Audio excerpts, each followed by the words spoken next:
And so what a stay behind agent is somebody who stays behind when an invading force comes in and either works on a partisan or resistance movement, who captures, or not captures, but rather rescues downed pilots. This was a huge component of the French resistance during the Second World War, or relays information to a government that's at war with the occupying powers. And so this was a tactic that was actually used to pretty good effect, especially in France.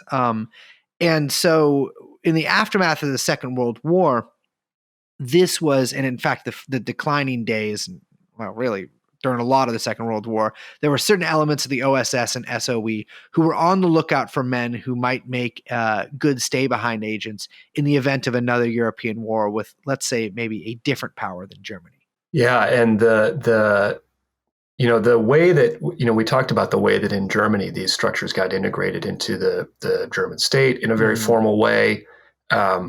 Within the broader European context, who is going to be the most fervent anti-communist?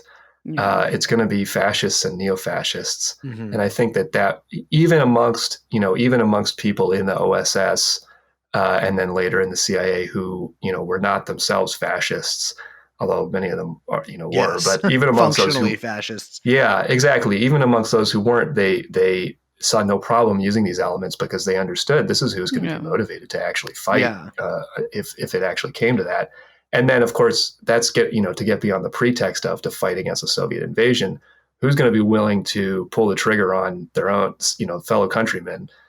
For our political purposes, is going to be these far right-wing elements. And that is still the case to this day in countries like Ukraine today. But I think that model, even amongst those elements that were not per se fascist, they understood the utility of it.